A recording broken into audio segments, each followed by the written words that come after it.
Hello friends, சட்டியில் வச்ச மீன் குழம்பு கீழே விழுந்துருச்சுப்பா. சூப்பராக இருக்கு. Okay okay okay. Hello friends, இன்னைக்கு நம்ம வந்து மண்சட்டி மீன் குழம்பு எப்படி வைக்கிறதுன்னு பார்ப்போம்.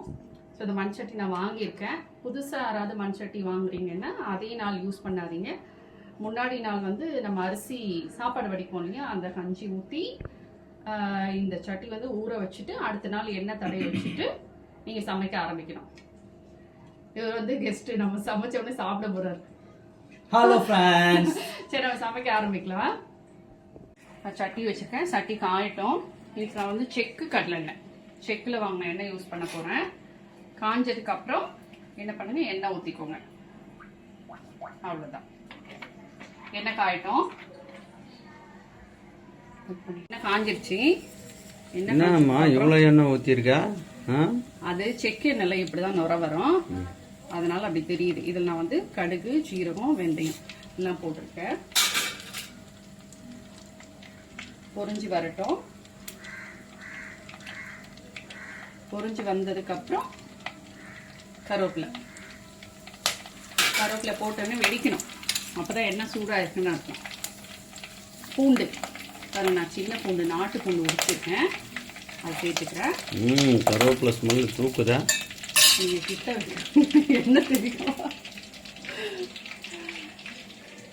நல்லா வதங்கிட்டோம். நம்ம என்ன போட்டிருக்கோம்னா கடுகு, ஜீரகம், வெந்தயம், பூண்டு போட்டிருக்கோம், கருவேப்பிலை போட்டிருக்கோம். நல்லா வதங்கிடுச்சு.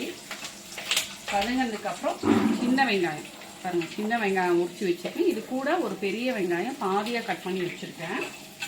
இப்போ நம்ம வழக்கமாக பாத்திரத்தில் மீன் குழம்பு வைப்போம்ல, அந்த மாதிரி இல்லாமல் சட்டியில் மீன் குழம்பு வச்சா அதுக்குன்னு ஒரு ஃப்ளேவர் நல்லாயிருக்கும். எப்படின்னா இப்போ கிராமத்துலலாம் வந்து விறகு அடுப்பு வச்சு சட்டியில் சமைப்பாங்க. அந்த டேஸ்ட் வந்து ரொம்ப நல்லாயிருக்கும். நம்ம இங்கே கேஸ் அடுப்பில் செய்கிறோம், ஆனால் மண் சட்டிக்குன்னு ஒரு ஃப்ளேவர் இருக்குல்ல, அது கிடைக்கும். இப்போ வந்து வச்சதுக்கப்புறம் பார்ப்போம். இப்போ வந்து பூண்டு நல்லா வதங்கிடுச்சு.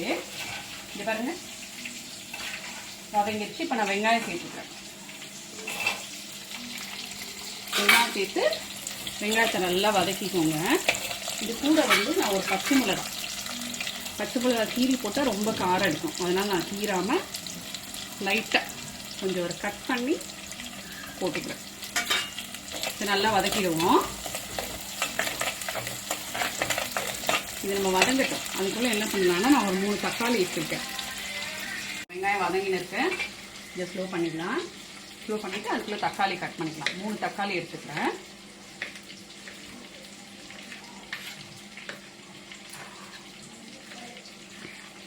தக்காளி கட் பண்ணி என்ன நம்ம புளி சேர்க்க போகிறோம். 3 தக்காளி போதும்.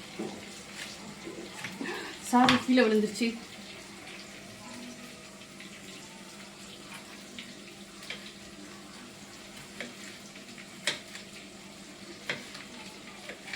அவ்வளோதான். வெங்காயம் நல்லா வதங்கிடுச்சு. இப்போ நம்ம என்ன பண்ணலாம், தக்காளி சேர்த்துக்கலாம். தக்காளி கொஞ்சம் அப்படியே கொஞ்சம் நசுக்கின மாதிரி போடணும், அப்படின்னா சீக்கிரமாக தெரியாது. நல்லா வதக்கிக்கோங்க. அடுப்பை ஃபுல்லாக ஃபாஸ்ட்டாக வச்சுருக்கேன்.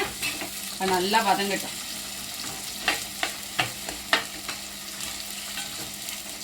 நல்லா வதங்கட்டும்.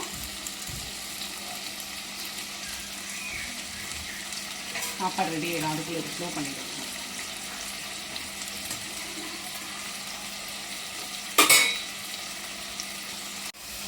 நம்ம தக்காளி நல்லா வதக்கிடுங்க. லைட்டாக அப்படி தட்டி வேணும், அப்போ தான் நல்லா வதங்க.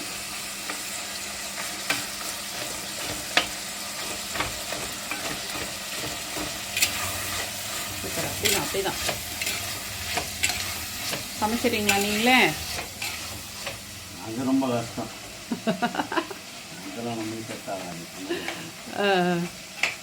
ஒன்லி சாப்பிட்றது மட்டுமா? சாப்பிட்றது மட்டும்.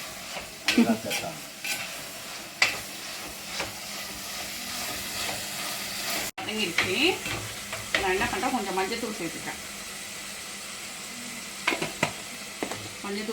நான் வந்து ஒரு 3 டேபிள் ஸ்பூன் அளவுக்கு குழம்பு மிளகாய் தூள் எடுத்திருக்கேன். இப்போ அது நல்லா வதங்கிடுச்சு. நான் பார்த்தா 3 டேபிள் ஸ்பூன் போல தெரியலையா? அது இல்லை, அந்த கிண்ணம் அந்த பவுல் அந்த மாதிரி இருக்கு. 3 டேபிள் ஸ்பூன் தான் போட்டு வச்சிருக்கேன். அப்படியா? ஆமா. ஓகே, செக் பண்ணாத. ஆமா, ஃப்ரெண்ட்ஸ் செக் பண்ணுங்க. எனக்கு நான் 3 டேபிள் ஸ்பூன் இல்லை அது.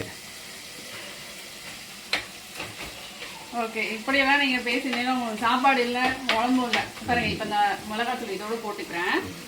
போட்டு நல்லா வதங்கட்டும். இதுலேயே இந்த மிளகாத்தூள் வாசனை வந்து இந்த எண்ணெயில் சேர்ந்து நல்லா வறுக்கணும். அது வந்து ஸ்மெல் நல்லா இருக்கும். வந்து உப்பு சால்ட் எடுத்துருவோம் மறந்துட்டேன். நான் சால்ட்டு சேர்த்துக்கிறேன்ல. சேர்த்து இது நல்லா வதங்கட்டும். வதங்கினதுக்கப்புறம் புளி நம்ம ஊற்ற போகிறோம். புளி ஊற்றி ஒரு 10 நிமிஷம், ஒரு 15 நிமிஷம் நல்லா கொதிக்கணும். பாருங்க, என்ன நிறைய இருக்குங்க, எங்கே நிறைய இருக்குது, எல்லாமே இழுத்துருச்சு பாருங்க. செக்கெண்ணெய் எப்போவுமே என்ன ஆகும்னா சூடானோடனே அப்படியே கொஞ்சம் நுர வர மாதிரி இருக்கும். நார்மல் எண்ணெயில் அப்படி வராது. சாப்பாடு ஸ்லோ பண்ணுங்க. அவ்வளோதான். இது இப்போ நம்ம ஒரு 5 நிமிஷம் நல்லா வறுக்கலாம். அப்புறமா பார்க்கலாம். போட்டுருந்தோம் இல்லையா மிளகாத்தூள்லாம், அந்த மிளகாத்தூள் வாசனைலாம் பச்சை வாசனைலாம் போட்டு நல்லா வதங்கிடுச்சு. நான் புளி போட்டு தண்ணியில் கரைச்சி வச்சுருக்கேன். இப்போ புளி தண்ணி நம்ம அதில் ஊற்றிக்கலாம். புளி தண்ணி ஊற்றிட்டு கூட ஒரு 5 நிமிஷம் 10 நிமிஷம் அப்படியே விடணும். அப்போ தான் அந்த புளியோட பச்சை வாசனை போகும். உடனே தண்ணி ஊற்றக்கூடாது. நான் என்ன ரொம்ப கஷ்டமாக இருக்கும்னு நினச்சேன் மீன் குழம்பு. தக்காளி தொக்குல புளி தண்ணி ஊற்றினா மீன் குழம்பு அது சூப்பர் சூப்பர். போடுறோம்ல, மீன் போட்டால் அந்த மீன் ஃப்ளேவர் வரும். தக்காளி குழம்பு வேற. ஆனால் இப்போ ரெடி பண்ணலாம் தக்காளி குழம்பு போல தானே இருந்தது. தக்காளி போட்டால் தக்காளி குழம்பா? ஆமாம். வெங்காயம் எல்லாம் போட்டுக்கோங்களா இதில் கொஞ்சம். ஓ, அதனால. அப்புறம் லாஸ்ட்டாக வந்து மிளகு தூள் போடுவோம். கொஞ்சம் நல்லா வந்து கொதிக்கிட்டோம் குழம்பு. குழம்பு பாருங்க நல்லா கொதிக்குது. கொதிச்சு இன்னும் கொஞ்சம் கம்மியாகணும். நம்ம புளி ஊற்றணும்ல, நல்லா கொதிக்குது. இன்னும் கொதிக்கிட்டோம். கொதிச்சு கம்மியாகணும், கொஞ்சம் திக்காகணும். அப்போ நம்ம கொஞ்சம் தண்ணி ஊற்றலாம். நமக்கு எவ்வளோ குழம்பு தேவையோ தண்ணி ஊற்றி தேவையான அளவுக்கு சால்ட்டை போட்டு இன்னும் ஒரு 10-15 நிமிஷம் கொதிக்க வைப்போம்.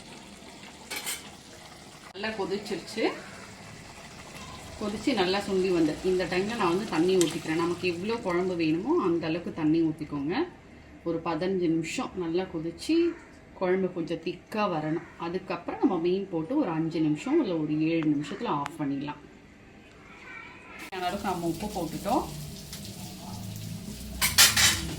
இப்போ நல்ல குழம்பு வந்து நல்லா கொதிச்சுட்டு இருக்கும்போதே நம்ம வந்து வால் தலையெல்லாம் போட்டுடணும். இன்றைக்கி வந்து நம்ம வந்து தேங்காய் பாறை மீன் வாங்கியிருக்கோம். போட்டுடணும். நல்ல குழம்பு இன்னும் ஒரு 2-3 நிமிஷம் இந்த ஸ்பீடில். ஏன்னா வந்து தலை வால்லாம் வந்து கொஞ்சம் சீக்கிரம் வேகாது. அதனால நம்ம வந்து அடுப்பு ஃபாஸ்ட்டாக இருக்கும்போதே குழம்பு கொதிக்கும் போது போட்டுடணும். 2 நிமிஷம் கழித்து மீடியமில் வச்சிடணும். பக்கத்தில் என்ன இது? முட்டை அவ்வளோதான், வெந்திருக்கும். ஆஃப் பண்ணிக்கலாம். கிட்டத்தட்ட ஒரு 7 நிமிஷம் கழிச்சு நம்ம ஆஃப் பண்ணிடலாம். மீன் குழம்பு ரெடி ஆகிடும். குழம்பு வந்து இப்போ மீடியம் ஸ்பீடில் இருக்கிறேன். மீடியமில் வச்சுருக்கேன். ஒரு 7 நிமிஷம் கழிச்சு நம்ம ஆஃப் பண்ணிடலாம். குழம்பு ரெடி ஆகிடும். ஆஃப் பண்ணுறதுக்கு முன்னாடி கருவேப்பிலை போட்டு கொஞ்சம் மிளகுத்தூள் போட்டு மூடி வச்சிடலாம். ஒரு 2 to 3 hours. இல்லைன்னா நெக்ஸ்ட் டே இந்த மீன் குழம்பு சாப்பிட்டிங்கன்னா அவ்வளோ சூப்பர் டேஸ்ட்டாக இருக்கும். குழம்பு நல்லா இப்போ கொதி வந்துருச்சு. இப்போ நம்ம ஆஃப் பண்ண போகிறோம். ஆஃப் பண்ணுறதுக்கு முன்னாடி என்ன பண்ணுறோம், லைட்டாக மிளகுத்தூள் அடுப்பை நல்லா சிம்மில் வச்சுடுங்க. சிம்மில் வச்சுட்டு மிளகுத்தூள் என்ன பண்ணுங்க லைட்டாக தூவி விட்டுட்டு இதில் கருவேப்பிலை எடுத்து வச்சுருக்கேன். கருவேப்பிலையே இதில் போட்டுக்கலாம். போட்டுட்டு குழம்பு மூடி போட்டுருவோம். சரியா குழம்பு மூடி போட்டு கொஞ்சம் ஊறட்டும். குழம்பு ரெடி ஆயிடுச்சு. மூடி போட்டு வச்சு இப்போ சாப்பிடலாம். ஹலோ ஃப்ரெண்ட்ஸ், சட்டியில் வச்ச மீன் குழம்பு கீழே விழுந்துருச்சுப்பா. சூப்பராக இருக்கு. Okay okay okay, சாப்பிட்டுடுவோம்.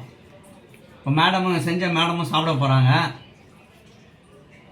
இல்ல பரவாயில்ல நீங்க ஓகே சாப்பிடுங்க. ஓகே ஓகே என்ன முதல் டெஸ்ட் பண்றீங்க செஞ்சு ஓகே ஓகே ஃப்ரெண்ட்ஸ், பை. பாய்.